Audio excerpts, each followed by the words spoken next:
이는 그리스도께서 교회를 물로 씻고 말씀으로 깨끗하게 하여 거룩하게 하시고 교회를 자기 앞에 영광스럽게 나타내서 티나 주름이나 이런 것들이 없이 거룩하고 흠이 없게 하시려는 것이다. 아멘. 자, 이 시간은 도르트 신조 강의 36번째 시간입니다. 오늘은 도르트 신조의 둘째 교리 중에 제8항을 통해서 하나님은 우리를 왜 선택하시고 구원하시는가 라는 제목으로 하나님의 거룩한 말씀을 증거하겠습니다. 하나님은 우리를 왜 선택하시고 구원하시는가 라는 제목으로 말씀을 증거합니다. 먼저 오늘 설교에 들어가기 앞서서 도르트 신조 제8항을 함께 읽어보겠습니다. 여러분께서 가지고 계시는 유인물 첫 페이지를 보시면 되겠습니다. 8항 그리스도의 죽으심으로 말미암는 구원의 효과. 왜냐하면 하나님께서 택함받은 사람들에게만 의롭다함을 받는 믿음을 선물로 주시고 이 믿음으로 그들이 반드시 구원받게 하시기 위해 하나님의 아들이 고귀하게 치르신 죽음을 통해 택하신 자들을 효과적으로 살리고 구원하는 것이 바로 하나님의 전적으로 주권적인 계획과 은혜로 풍성한 뜻이며 의도였기 때문이다. 다시 말하면 하나님의 뜻은 모든 백성과 족속과 나라와 방언 가운데서 영원전에 하나님께서 구원받도록 택하셔서 그리스도께 주신 모든 사람을 그리스도께서 십자가에서 흘리신 새 언약을 확증하는 피를 통해 효과적으로 구속하시는 것. 그리스도께서 성령님께서 주시는 다른 구원하는 은사들과 같이 그들을 위해 자신의 죽으심으로 값주고 사신 믿음을 그들에게 주시는 것. 그들의 원죄와 그들이 믿기 전에 지은 자범죄나 믿은 후에 지은 자범죄 모두 그리스도의 피로 깨끗하게 하시는 것. 그들을 끝까지 신실하게 지키셔서 마침내 티나 주름이 잡힌 것이 없이 그리스도 앞에 영광스러운 교회로 세우시는 것이다. 아멘. 지난주에 보았던 7항에서 우리는 하나님께서 주신 믿음의 선물이 무엇인지에 대해서 살펴보았습니다. 그 7항의 내용은 자격 없는 죄인들에게 은혜로 베풀어지는 선물을 말하고 있습니다. 하나님은 영원전에 그리스도 안에서 구원하실 자들을 선택하셨고 그들에게 은혜로 믿음을 주셔서 죄와 멸망에서부터 그들을 구원해 내셨습니다. 그래서 이 세상에는 하나님이 택하신 성도들이 존재하는 것이고 성도의 모임인 교회가 존재하고 있는 것입니다. 만일 이 믿음의 선물이 아무에게도 주어지지 않았다고 한다면 이 세상에는 우리가 지금 알고 있는 기독교 신앙과 교회 자체가 존재할 수 없었습니다. 이렇게 해서 7항의 내용은 믿음의 선물이라는 것이 존재하고 있다라는 사실을 보여주었습니다. 자, 그러면 여기에 이어지고 있는 8항의 내용은 도대체 이 믿음의 선물이라는 것이 왜 주어지는 것인지, 왜 하나님께서 그런 선물을 우리에게 주시는 것인지가 나와야 하겠죠. 여러분, 다시 말씀드리지만 하나님은 죄인들에게 은혜를 베푸실 의무가 전혀 없으시고 또한 죄인들은 그 은혜를 받을 만한 자격이 전혀 없습니다. 그런데도 왜 하나님은 택하신 백성들에게 그리스도의 공로로 말미암아 믿음을 주시는 것이겠습니까? 자, 그에 대한 답을 주기 위해서 제8항은 왜냐하면 이라는 말로 시작하는 것입니다. 자, 그러면 하나님께서 믿음을 왜 주시는지, 믿음을 주시는 이유가 무엇인지에 대해서 설명을 읽어보겠습니다.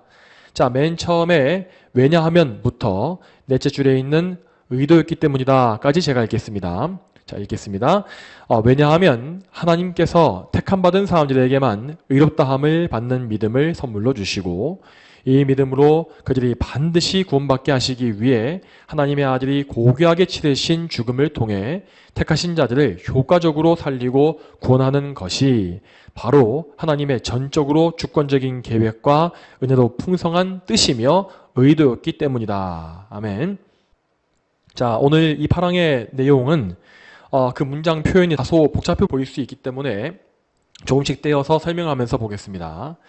자, 맨 처음에 왜냐하면부터 해서 셋째 줄에 효과적으로 살리고 구원하는 것이 라고 되어 있는 부분, 자, 이 부분은요, 여기는 구원의 내용, 구원하는 내용이 과연 무엇인가 라는 것을 보여주고 있습니다.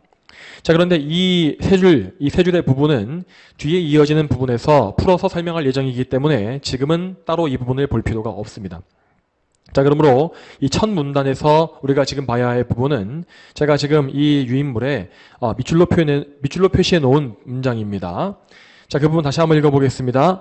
바로 하나님의 전적으로 주권적인 계획과 은혜로 풍성한 뜻이며 의도였기 때문이다 라고 되어 있죠. 자, 여러분, 이 문장, 여기 나와 있는 것이 바로 하나님께서 어떤 사람들에게 믿음을 주신 이유입니다.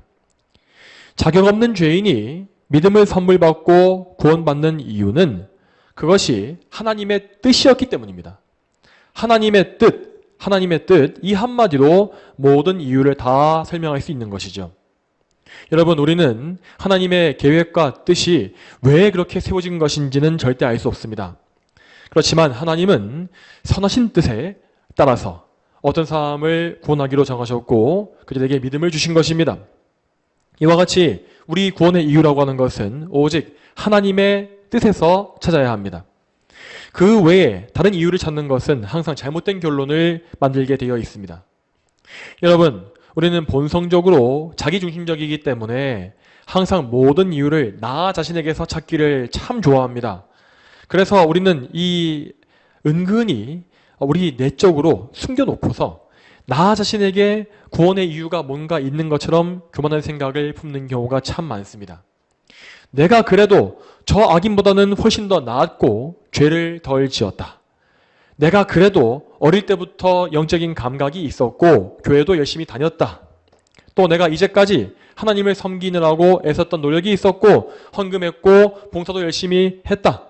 그래서 이 모든 구원이 나에게 주어진 것이 아닌가라는 그런 마음속 깊은 곳에서 교만한 생각을 하고 있다는 것입니다. 자, 여러분, 물론 제가 지금 말씀드렸던 이런 생각은 구원의 이유를 100% 나의 공로에 돌리는 것은 아니겠죠.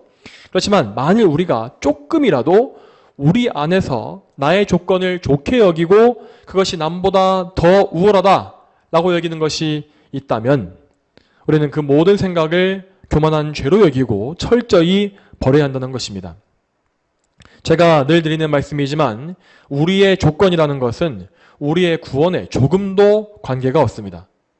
오히려 우리는 전적으로 타락하고 부패한 죄인이기 때문에 우리에게 속한 조건은 우리의 구원과 신앙에 큰 해를 끼칩니다. 우리에게 속한 모든 것은 내가 보기에는 좋아 보이지만 하나님께서 보시기에는 다 그럼에도 불구하고 라는 표현을 붙일 수 있을 뿐입니다.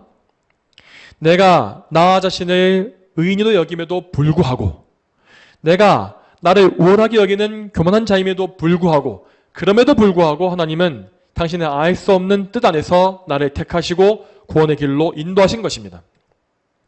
자, 이렇게 우리는 오직 하나님 안에서만 우리 구원의 목적과 이유를 찾아야 하겠습니다.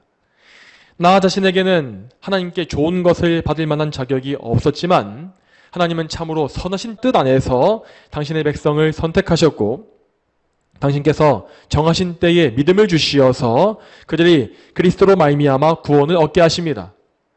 이 구원의 은혜는 오직 하나님의 주권으로 말미암아 행하시는 일이기 때문에 그 누구도 거기에 참여하거나 도움을 드릴 수가 없습니다. 그러므로 우리는 만물의 주권자이신 하나님을 경외하는 가운데에서 죄인들을 선택하시고 구원하신 그분의 은혜로운 뜻을 찬양하고 높여야 합니다. 우리가 하나님께 드릴 수 있는 것은, 드려야 할 것은 오직 경외와 찬송과 사랑과 감사 같은 그런 하나님을 높이는 것들 뿐입니다. 우리는 이 땅의 악한 불신자들과 같이 하나님의 예정하심에 대해서 불평하지 말고 범사에 그분을 인정하며 복종해야 맞는 것입니다. 누구든지 하나님의 뜻대로 그리스도를 믿고 그분께 나가는 사람은 영생을 얻겠지만 또 누구든지 그리스도를 믿지 아니하고 하나님을 가까이 하지 않는 사람은 하나님의 뜻을 벗어난 것이기 때문에 영벌에 처할 것입니다. 자, 그러면 다음으로 이어서 이 구원의 계획을 이루기 위한 하나님의 방법이 어떠한지를 생각해 보겠습니다. 앞에서 우리는 오직 하나님의 주권적이고 은혜로운 뜻, 하나님의 뜻에 의해서 구원이 이루어진다라고 배우지 않았습니까? 자, 그런데 여러분, 우리는 하나님 안에 성부, 성자, 성령의 삼위께서 계시는 것을 다 알고 있습니다. 자, 그러면 우리의 구원을 위한 계획과 뜻은 이 삼위 하나님 중에서 어떤 분에 의해서 세워지고 이루어지는 것이겠습니까? 자, 이 구원의 계획과 뜻은 삼위 하나님의 세 위격께서 모두 함께 협력하여서 이루시는 것임을 알아야 합니다. 여러분, 성부, 성자, 성령께서는 한 신성을 공유하시는 하나님이시며 그래서 이 세 분께서 한 하나님으로 계십니다. 이것이 우리가 알고 있는 삼위일체입니다. 자, 성부와 성자, 성령, 그러니까 삼위일체 안에 계신 그 세 위격께서는 그 권세와 능력과 지위 모든 면에서 세 분이 다 동등하시다고 우리는 또 알고 있습니다. 따라서 성부께서 성자와 성령보다 더 우월하시다라거나 성령께서 성자와 성부보다 못하다라는 식의 그런 생각은 완벽하게 잘못된 것입니다. 자, 여러분, 그런데 놀랍게도 이 절대자이신 삼위 하나님께서 우리를 구원하시는 이 사역에 대해서는 역할을 서로 나누신 것을 우리는 볼 수가 있습니다. 그러한 역할 분담이 있었기 때문에 우리는 성경에서 성자 하나님이신 예수 그리스도께서 아버지 하나님, 성부께 복종하시는 모습을 볼 수 있는 것이고 또한 성령 하나님께서 아버지와 아들 하나님께 복종하시는 모습을 또 볼 수 있는 것이죠. 다시 말씀드리지만 성부, 성자, 성령께서는 완벽하게 동등하신 하나님이십니다.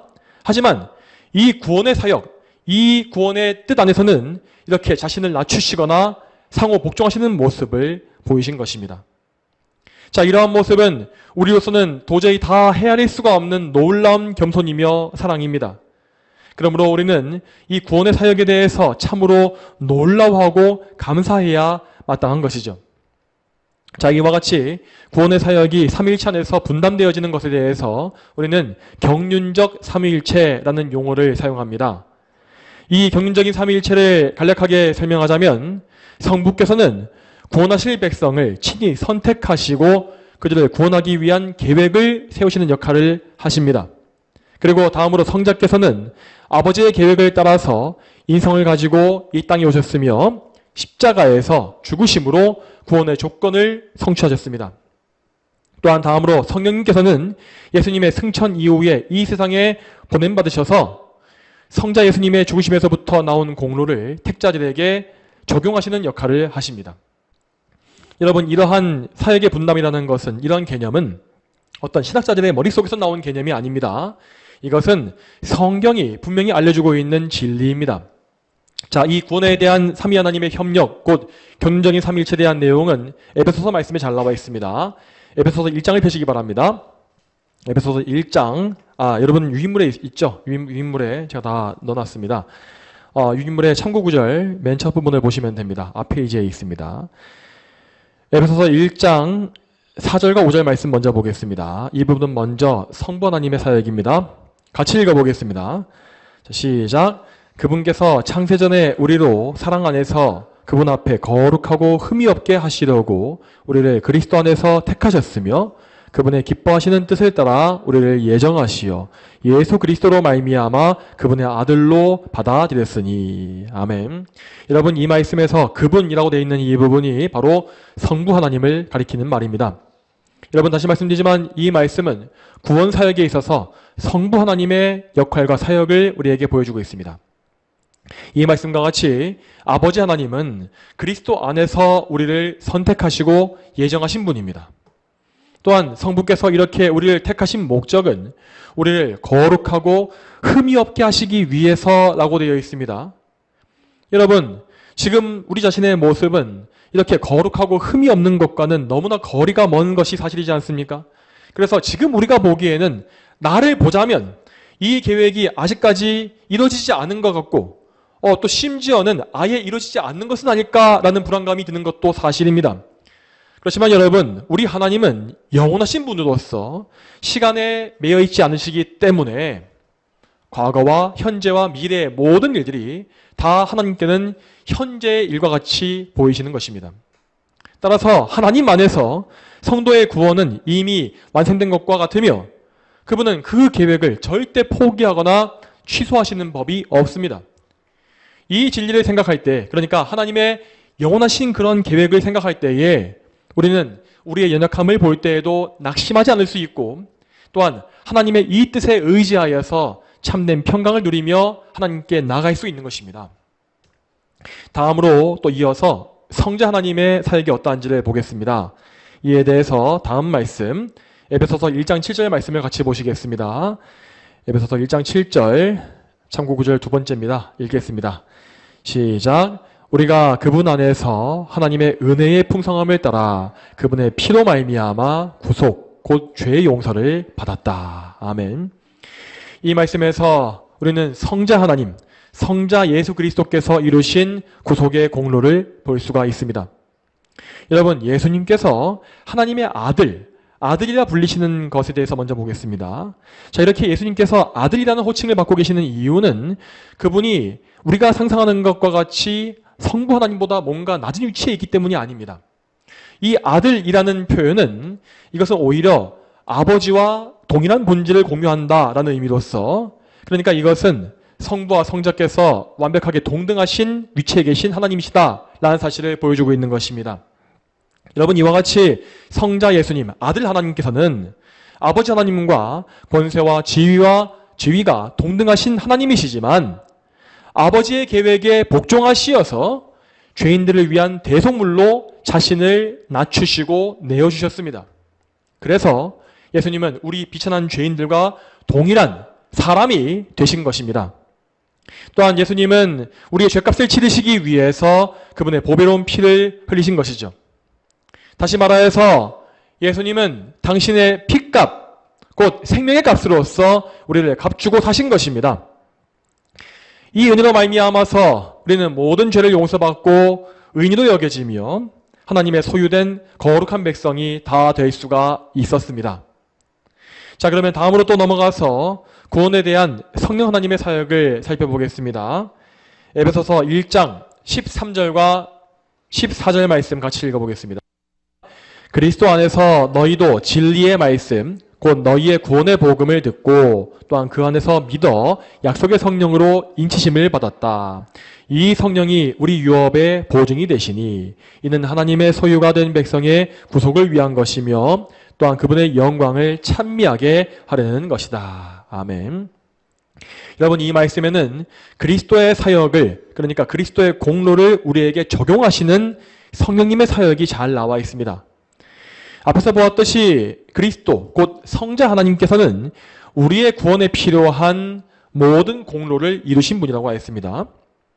자, 그리스도의 생애와 또한 십자가의 죽으심은 우리의 구원에 충분하며 거기에는 어떤 부족함도 없습니다. 하지만 여러분, 이렇게 좋은 공로가 있다라고 해도 그것이 우리에게 주어지지 아니하면 우리는 그 공로에서 아무런 유익을 얻지 못할 것입니다. 그래서 성령님은 그리스도 안에 있는 그 모든 공로, 그 모든 은혜의 선물을 우리에게 가져다가 전달해 주시는 것이죠. 그러므로 우리가 복음을 통해서 그리스도를 믿는 것은 모두 성령 하나님의 은혜로운 사역입니다. 성령님은 우리의 마음을 여심으로 복음을 받아들이게 하시고 복음의 명령에 순종하여 그리스도를 믿게 하십니다. 그리고 성령님은 그리스도를 믿는 자들 안에 거하시면서 그들을 하나님의 백성으로 인치신다라고 했습니다. 자, 이 인침이라는 것은 도장을 찍는 것으로서 우리가 하나님의 소유로서 확증되었음을 보여주고 있습니다. 여러분, 우리 안에는 성령께서 이렇게 보증으로서 계시기 때문에 결코 우리는 버림받지 않을 것이며 하나님의 보호하심과 약속의 성취를 보장받습니다. 그러므로 우리는 우리의 구원의 보증이 되시는 성령님을 항상 귀히 여기고 또 늘 의식하면서 범사에 그분의 사역을 소멸하지 아니하고 그분을 인정하며 존중하며 또한 따르는 그런 자세를 가져야 마땅하겠습니다. 자, 이렇게 하여서 우리는 구원을 이뤄내시는 삼위 하나님의 경륜을 살펴보았습니다. 여러분, 이와 같이 구원이라고 하는 것은 절대 우발적으로 어쩌다가 보니까 일어난 일이 아니라 오직 삼위 하나님의 주권적인 뜻과 주권적인 사역에 의해서 이루어진 일임을 기억해야 합니다. 그렇지만 아르미니안주의자들은 이러한 구원 계획의 중요성을 부정하고 하나님께서 그저 구원의 가능성만을 열어주신 것이다 라고 주장을 합니다. 그러니까 그들이 말하고 있는 구원이란 것은 하나님이 열어놓으신 가능성 안에서 인간이 믿음을 결단하고 믿음으로써 이루어진다라는 것이죠. 그렇지만 우리가 보았듯이 실제 성경이 말하고 있는 구원이라는 것은 이 아르미니안주의자들의 주장과 정반대한 사실을 늘 알아야 하겠습니다. 구원은 오직 하나님의 철두철미한 계획과 뜻에 따라서 이루어진 것이며 하나님은 처음부터 끝까지 모든 계획을 정하시고 뜻대로 이루시는 것입니다. 하나님은 참으로 신실하시고 참으로 전능하신 분이기 때문에 이렇게 막연하고 애매한 가능성 따위에 당신의 구원 사역을 맡겨놓지 않으셨습니다. 하나님은 참으로 철저하시며 신실하심으로 모든 그분의 계획을 이렇게 무책임하게 처리하시는 법이 없는 것이죠. 자, 이제까지 이렇게 해서 우리는 구원의 뜻을 이루기 위한 하나님의 사역에 대해서 말씀을 보았습니다. 자, 이제 다음으로 우리에게는 이 교리에서 가장 핵심적이고 중요한 부분이 남아 있습니다. 여러분, 이 설교의 맨 처음에서 우리는 사람의 구원이 오직 하나님의 뜻에 따라서 이루어지는 것이라고 배우지 않았습니까? 자, 그러면 이 하나님의 뜻이라고 하는 것은 구체적으로 어떤 뜻을 의미하겠습니까? 자, 이에 대해서 오늘 도르트 신조의 내용은 상당히 세심한 설명을 들려주고 있습니다. 8항의 후반부, 그러니까 중간 부분에 다시 말하면 이라고 되어 있는 부분 이하에 있는 모든 내용이 바로 하나님의 뜻을 정리한 것입니다. 이 부분은 구원에 대한 하나님의 뜻을 총 4가지 사항으로 제시합니다. 자, 이 항목들에 대해서 여러분의 유인물 뒷페이지를 보시면 정리가 되어 있습니다. 먼저 이에 대해서 첫 번째 항목을 한번 보겠습니다. 첫째, 모든 백성과 족속과 나라와 방언 가운데서 영원전에 하나님께서 구원받도록 택하셔서 그리스도께 주신 모든 사람을 그리스도께서 십자가에서 흘리신 새 언약을 확증하는 피를 통해 효과적으로 구속하시는 것이라고 되어 있습니다. 자, 여기에 나와 있는 하나님의 뜻은 여기 나와 있지만 제한 속죄, 제한적인 속죄의 교리라고 부릅니다. 자, 이 말은 그리스도의 죽으심의 효력이, 자, 그 효과가 특정한 사람에게만 제한적으로 미치는 것을 의미합니다. 자, 그런데 아르미니안주의자들은 이 제한 속죄의 교리를 정말로 혐오하며 이 교리가 하나님의 사랑을 제한하고 있는 편협한 거짓말이라고 욕을 합니다. 자, 그러면서 그들은 그리스도의 은혜가 모든 사람에게, 그러니까 제한이 없이 모든 인류에게 보편적으로 주어진다라고 말을 하는 것입니다. 자, 물론 우리 인간의 관점에서 보자면 이 아르미니안주의자들의 말은 상당히 매력적이고 일면 사랑이 넘치는 말과 같이 보일 수 있습니다. 하지만 여러분, 우리가 그렇게 보이게 되는 이유가 무엇일까요? 그것은 이 교리, 그 아르미니안주의자들의 교리가 인간의 타락한 본성에 잘 맞기 때문에 그렇게 좋아 보이는 것입니다. 여러분, 잘 생각해 보시기 바랍니다. 그리스도의 은혜가 하나님의 그 섭리와 선택에 관계없이 그냥 보편적으로 모두에게 다 주어지는 것이라면 결국 구원을 결정하는 쪽은 하나님이 아니라 사람이 되고 맙니다. 하나님은 사람의 구원을 정할 수가 없는 것이고 오직 사람들이 스스로 그리스도의 은혜를 내가 받을까 안 받을까를 정한다라는 것이 되는 것이죠. 그러므로 아르미니안주의자들은 하나님의 사랑을 크게 높이는 척하면서 사실은 하나님의 주권을 빼앗아서 인간에게 주고 있는 것입니다. 자, 그러므로 우리는 이렇게 죄인의 본성을 만족시키는 거짓말에 속아 넘어가지 말고 오직 성경의 진리를 우리 신앙의 기준으로 삼아야 하겠습니다. 성경은 분명히 하나님의 선택과 예정을 말하고 있으며 바로 그 선택받은 백성들에게만 그리스도의 공로가 주어지는 것이다 라고 말을 합니다. 자, 이러한 진리, 이러한 제한 속죄의 진리가 비록 많은 사람들에게 미움받고 반대에 부딪힌다 할지라도 우리는 그러한 인간의 반응에 개의치 말고 오직 하나님의 주권, 하나님의 말씀의 명령에 순복해야 하는 것입니다. 다음으로 또 넘어가서 죄인의 구원에 대한 하나님의 뜻 두 번째를 같이 보겠습니다. 자, 둘째 부분 같이 한번 읽어보겠습니다. 자, 읽겠습니다. 시작. 둘째, 그리스도께서 성령님께서 주시는 다른 구원하는 은사들과 같이 그들을 위해 자신의 죽으심으로 값주고 사신 믿음을 그들에게 주시는 것이라고 되어 있습니다. 자, 여기에서 우리는 택자들에게 믿음을 주시는 하나님의 뜻이 무엇인지를 볼 수가 있습니다. 자, 그런데 여기서 우리는 이 믿음이란 것이 정확히 무엇인지를 알아야 하겠습니다. 여러분, 어떤 믿음에 대해서 그 믿음이 참인가 거짓인가를 분별할 수 있는 기준이 무엇일까요? 그 기준은 오직 하나님의 말씀에 있는 것입니다. 여러분, 말씀에 따르면 참된 믿음이라는 것은 자기의 의를 완전히 부인하고 오직 예수 그리스도와 그분의 공로에만 의지하는 것을 의미합니다. 바로 이 한 가지 믿음을 통해서만 죄인들은 예수 그리스도의 의를 얻게 되어서 참으로 의로운 자로 선언될 수 있는 것입니다. 이러한 믿음을 가리켜서 우리는 구원 얻는 믿음 혹은 의롭게 하는 믿음이라고 칭합니다. 자, 그렇지만 이 땅의 현재 이 교회의 모습을 잘 보게 되면 이 참된 믿음 이외에도 여러 부족한 믿음이 존재하는 것을 볼 수 있습니다. 이 부족한 믿음이라는 말은 애초에 참된 믿음을 말하는 것이 아니고 그래서 여기에는 구원에 이르는 효과가 전혀 없습니다. 만약 우리가 이러한 부족한 거짓 믿음에 머물러 있다고 한다면 우리는 결단코 구원에 이를 수 없는 것입니다. 그러므로 우리는 저 거짓된 믿음이 무엇인지를 잘 배워서 나 자신의 현재 믿음이 어떠한지를 정확히 점검해야 하겠습니다. 여러분, 이 거짓된 믿음 중에서는 첫째로 역사적인 믿음이란 것이 있습니다. 이 역사적인 믿음이란 것은 말하자면 우리가 어떤 역사적인 사건을 믿는 것과 같은 종류의 믿음입니다. 자, 예를 들어 보겠습니다. 예를 들어서 우리 모두는 이순신 장군이 실제 역사 속에 존재한 인물이라는 사실을 다 믿지 않습니까? 그렇지만 우리는 그 사실을 믿을 뿐이지 이순신 장군을 어떤 그분을 의지하거나 그를 우리의 구원자로 믿거나 복종하는 것은 아닙니다. 이와 같이 역사적인 믿음이라는 것은 그런 믿음을 가진 사람은 성경과 교리가 사실이라는 것에는 동의합니다. 그렇지만 그는 자신을 하나님 앞에 죄인이라고 여기지 아니하고 그래서 그리스도를 전적으로 의지하지 아니하며 또한 그리스도를 통해서 하나님 앞에 나아가려고도 하지 않습니다. 당연히 그는 자기를 부인하거나 하나님께 순종하는 자세 역시 전혀 없는 것이죠. 여러분, 우리는 이러한 역사적인 믿음의 미혹에 속지 말아야 하겠습니다. 특히 우리 개혁파 교회 안을 잘 보게 되면 이 지식을 추구하는 것이 참된 신앙이라고 여기는 사람들이 참 많은 것을 볼 수 있습니다.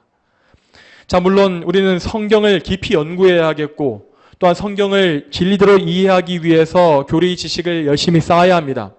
그렇지만 참된 믿음이라고 하는 것은 결코 연구와 공부로만 이루어지는 것이 아닙니다.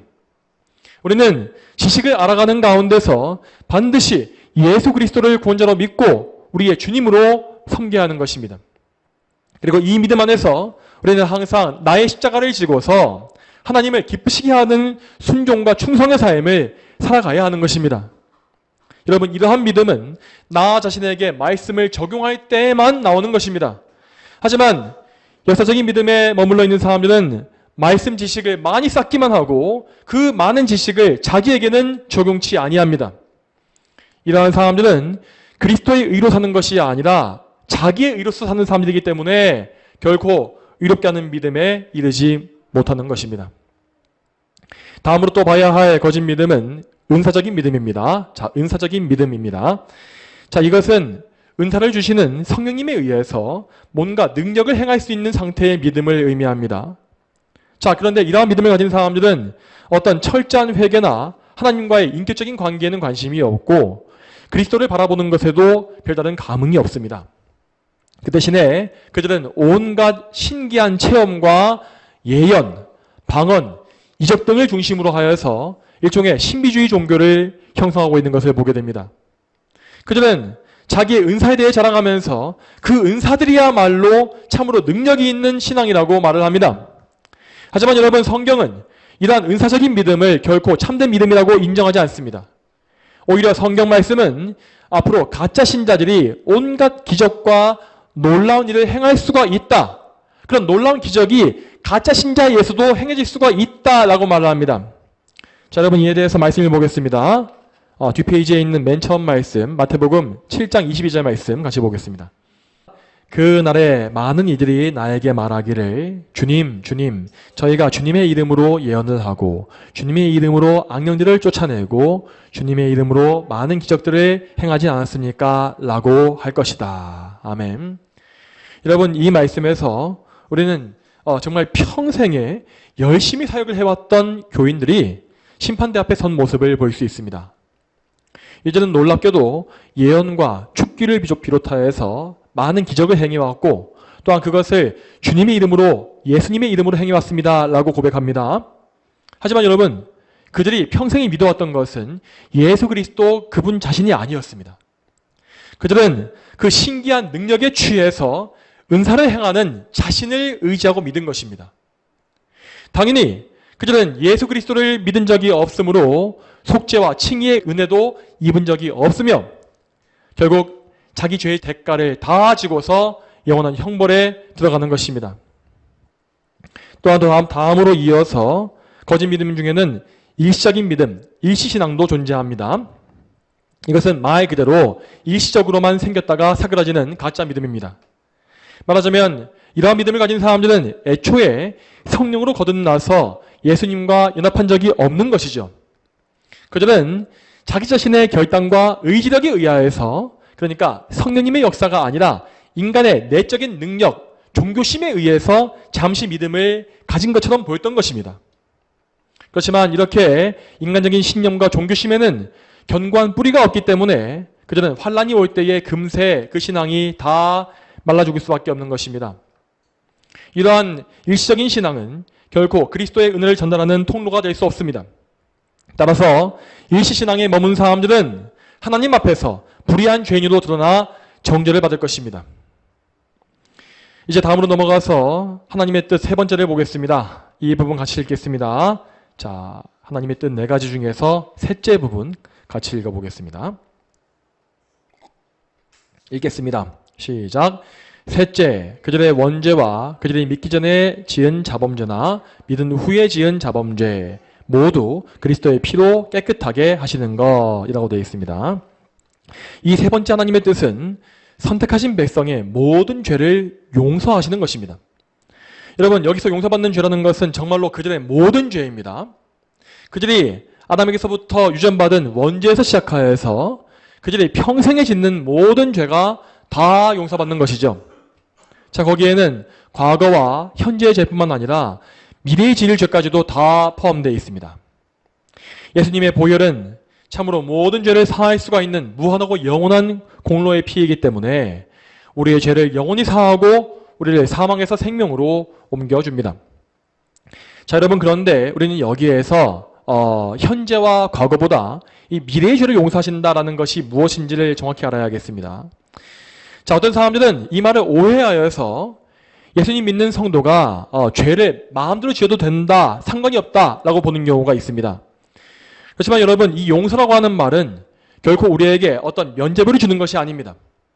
우리는 여기에서 예수님의 죄사함이라는 것이 정확히 어떻게 적용되는 것이며 어떻게 우리를 사하시는가를 잘 알아야 하겠습니다. 여러분, 교리적으로 사람의 죄라고 할 때 이것은, 이 죄라고 하는 것은요, 여기에는 두 가지 요소가 있다라고 보통 말을 합니다. 그 죄의 두 가지 요소는 곧 죄책과 죄오염, 죄책과 죄오염이라고 말할 수 있습니다. 이 중에서 예수님의 죽으심을 통해서 완벽하게 용서받는 부분은 바로 죄책입니다. 이 죄책이라는 것은 죄의 책임, 그러니까 죄의 대가로서 우리가 하나님 앞에 져야 하는 도덕적인 책임을 의미합니다. 여러분, 죄라고 하는 것은 우리의 마땅한 의무를 다하지 못하는 것이므로 우리는 하나님 앞에 죄의 대가로서 영원한 심판과 형벌을 당해야 마땅합니다. 여러분께서 죄를 지었을 때 그 죄의 무게에 억눌리는 것과 지옥 형벌을 당하게 되는 것, 이런 것의 이유가 바로 이 죄책이 있는 것입니다. 그렇지만 여러분, 예수님은 우리를 대신하여서 죄의 책임을, 죄책을 모두 다 가져가신 분입니다.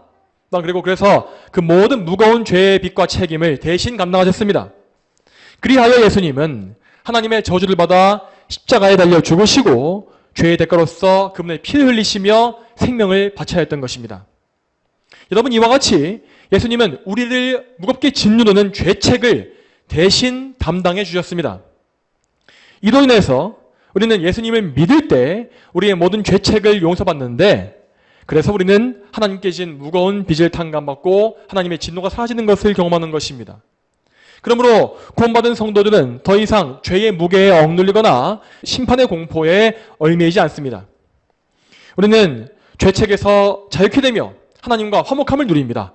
이것이 바로 우리 미래의 죄를 다 용서받는다는 것의 의미입니다. 자, 그렇지만 여러분 잘 들으시기 바랍니다. 이렇게 죄책이 다 사라진 이후에도, 용서받은 이후에도 여전히 성도에게는 죄의 두 번째 요소가 남아 있습니다.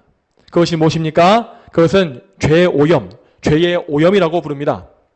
이것은 말 그대로 죄의 더러움을 의미합니다. 죄라는 것은 하나님께서 보시기에 참으로 더러운 것이기 때문에 성도들을 영적으로 더럽게 만듭니다. 그래서 성도들이 죄를 지었을 때, 그러니까 구원받은 이후에 범죄했을 때에 그들은 다시 죄책의 짐을 짊어지는 것은 아닙니다만, 하지만 죄의 더러움, 죄의 오염은 있는 것입니다. 이 오염으로 인해서 성도들은 하나님과의 관계가 일시적으로 깨어지게 되며 다시금 그래서 그리스도께 달려가서 죄의 용서를 구해야 하는 것입니다.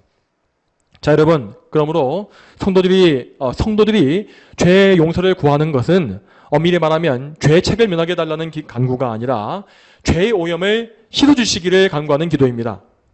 그러니까 성도들은 죄로 인해서 멸망할까봐 무서워서 회개하는 것이 아니고 하나님과의 관계, 그러니까 죄 오염 때문에 망가져버린 그 관계를 다시금 회복하기 위해서 회개하는 것입니다. 또한 죄라는 것은 나를 구원하신 하나님의 은혜와 사랑을 배반하는 배은만덕한 악한 것이기 때문에 우리는 그 죄를 슬퍼하고 아파하면서 철저한 회개로서 엎드려야 하는 것이죠. 정리하자면 성도들은 예수 그리스도를 믿을 때에 이미 용서받은 죄인으로서 모든 죄의 책임, 죄책을 벗은 자가 되었습니다. 하지만 이 땅에 사는 동안에 성도들은 여전히 그 안에 죄를 짓게 하는 옛사람의 본성이 남아있으므로 성도들은 죄를 짓지 않고서 살 수 없는 것입니다. 다만 구원받은 이후에 짓는 죄는 죄책을 다시 되살리는 것은 아니고 죄의 오염을 다시 입게 만들기 때문에 우리는 그 사실을 슬퍼하면서 다시금 그리스도의 보혈에 의지하는 것입니다.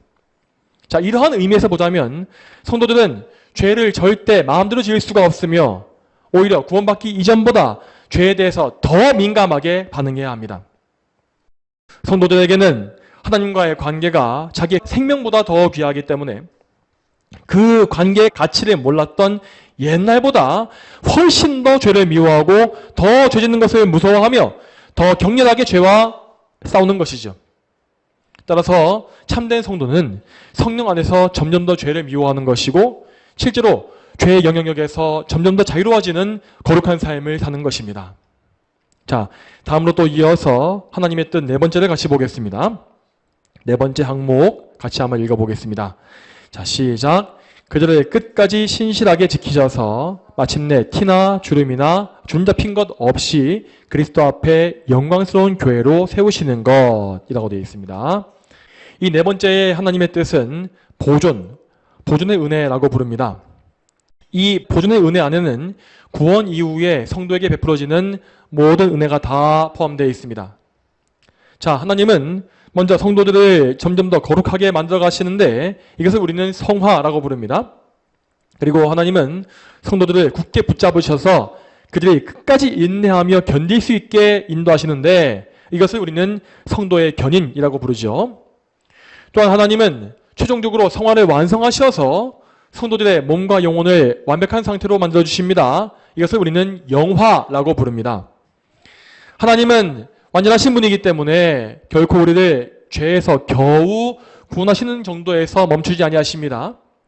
하나님의 뜻은 그분께서 택하신 모든 백성을 완성하시는 데에 있습니다. 성도들은 오직 하나님의 능력과 그리스도의 공로로서 이 완성에 장차 이를 것입니다. 이 완성은 곧 그들이 그리스도의 형상을 갖추는 것이라고 되어 있습니다. 자, 이에 대해서 성경의 근거를 같이 보겠습니다. 요한일서 3장 2절 말씀 같이 보시겠습니다. 사랑하는 자들아, 이제 우리는 하나님의 자녀이다. 우리가 어떻게 될 것인지는 아직 나타나지 않았으나 그분께서 나타나시면 우리도 그분과 같이 될 것을 알고 있으니 이는 우리가 그분을 계신 그대로 볼 것이기 때문이다. 아멘. 여러분, 이 말씀은 모든 성도가 장차 맞이하게 될 미래의 상태를 보여주고 있습니다. 여기에서 모든 성도는 그리스도와 같이 될 것이다, 그분과 같이 될 것이다 라고 되어 있는데, 자, 이 말은 여러분, 우리가 그리스도의 신성을 가진다는 의미가 아닙니다. 우리는 피조물이기 때문에 절대 하나님의 신성을 가지지 못합니다. 그러므로 여기에서 우리가 그리스도와 같이 된다라고 하는 이 말은 곧 우리의 인성에 대한 말입니다. 우리의 영혼과 육체는 장차 그리스도의 인성과 같이 거룩해질 것입니다. 그때에 우리 인성 안에는 더 이상 죄성이 남아있지 않을 것이고, 죄의 오염과 죄 때문에 벌어지는 슬픔, 아픔, 근심 역시 전혀 없을 것입니다. 우리는 이렇게 온전해진 인성을 가지고서 그리스도와 영원히 연합할 것이며, 그리스도께서 이미 이뤄놓으신, 이미 취하신 하늘의 영광에 함께 참여합니다. 이것이 바로 우리가 소망해야 할 하늘의 영광이고 우리의 유업입니다. 그러므로 우리 모두는 이 영광, 이 풋대를 향해서 나가는 자들로서 이 땅에서도 이 소망을 품은 사람들답게 살아야 마땅합니다. 이러한 삶은 곧 이 세상의 헛된 소망을 버리고 하나님의 뜻에 우리의 몸과 마음을 다 집중하는 것입니다. 자, 이에 대해서 마지막으로 오늘 이 설교의 본문 말씀을 같이 한번 읽어보겠습니다. 에베소서 5장 26절과 27절 말씀, 유인물의 참고 구절 맨 마지막에 있습니다. 이는 그리스도께서 교회를 물로 씻고 말씀으로 깨끗하게 하여 거룩하게 하시고 교회를 자기 앞에 영광스럽게 나타내서 티나 주름이나 이런 것들이 없이 거룩하고 흠이 없게 하시려는 것이다. 아멘. 여러분, 이 말씀과 같이 우리 주 예수님은 우리를 항상 거룩하게 하시는 분이라고 되어 있습니다. 그분은 우리의 몸과 영혼을 모두 돌보고 계시며 그분의 보혈과 거룩하게 하시는 능력으로서 날마다 우리를 정결하게 깨끗하게 만드십니다. 그러므로 우리는 그 그리스도의 뜻에 복종하여서 나 자신을 거룩한 산제물로 구별하여 바쳐야 하는 것입니다. 우리의 몸과 마음, 우리의 물질과 시간, 우리의 건강과 인생의 여러 기회들, 이러한 것들을 그리스도를 믿음으로 하나님께 바쳐야 한다라는 것이죠. 여러분, 항상 이러한 산제물의 삶을 살게 해달라고 하나님께 간구하시기 바랍니다. 그러한 간구는 참으로 하나님의 뜻에 합한 기도로서 하나님을 참으로 기쁘시게 할 것입니다. 여러분께서 믿음으로 그러한 기도를 올리신다고 한다면 하나님은 정말로 그 기도에 응답하시어서 여러분을 거룩한 예물로 친히 씻으시고 구별해 주실 것입니다. 사랑하는 성도 여러분, 오늘 말씀에서 들으신 하나님의 뜻, 이 네 가지의 귀하신 뜻을 다시 한번 묵상해 보시고 이것을 여러분 자신에게 필히 적용해 보시기를 바랍니다. 과연 나의 삶에 이러한 하나님의 뜻이 이루어지고 있는가? 내가 정말로 그리스도의 피를 의지하며 참된 믿음으로 죄와 싸우는 이러한 삶을 살고 있는가? 나는 지금 날마다 거룩하게 변화되어지는 성화의 은혜를 입고 있는가? 이러한 사실을 확인해 봐야 하는 것입니다. 누구든지 이렇게 말씀으로 하나님의 뜻을 분별하며 그 뜻에 믿음으로 순복하는 사람들은 하나님을 기쁘시게 하는 그런 영광을 누릴 것입니다. 저와 여러분 모두가 이러한 영광에 다 참여할 수 있게 되기를 주님의 이름으로 축복합니다. 다 함께 기도하시겠습니다. 하나님 아버지, 오늘도 도르트 신조의 귀한 성경의 교리와 또한 하나님께서 성경에 기록해 놓으신 모든 말씀들을 통해서 정말 저희가 하나님께서 우리를 택하시고 구원하시는 그 뜻이 무엇인지를 보게 하심에 감사드립니다. 하나님의 뜻에는 참으로 후회가 없고 그 어떤 악한 것이나 어두움이나 그림자가 없으며 항상 하나님은 빛 가운데 거하시며 우리를 그래서 좋은 곳으로 인도하시는 분이심을 저희가 믿습니다. 주여, 저희 삶 가운데 어떠한 저희가 보기에 좋지 못해 보이거나 또 힘들어 보이거나 괴로워 보이는 것이 있다고 할지라도 정말 그런 모든 것들이 다 우리를 선하게 인도하시는, 합력하여 선을 이루게 하시는 하나님의 뜻 가운데에 저희에게 주어진 것임을 믿게 하셔서 정말 저희가 저희를 향하신 하나님의 귀하신 뜻에 항상 순복하며 하나님의 영광을 위해서 저희 자신을 구별해서 바칠 수 있도록 인도해 주시옵소서. 참으로 이러한 산제물의 삶이 다 되기 위해서 저희 모두에게 그리스도를 믿는 그 참 믿음을 주시기를 소망합니다. 성령께서 이러한 믿음을 저에게 주시어서 저희 모두 이 온 회중이 함께 한 마음이 되어서 예수님을 믿으며 예수님 안에서 하나님께 영광을 돌리게 하여 주시옵소서. 감사드리옵고 이 모든 말씀 거룩하신 예수님의 이름으로 간절히 기도 올립니다. 아멘.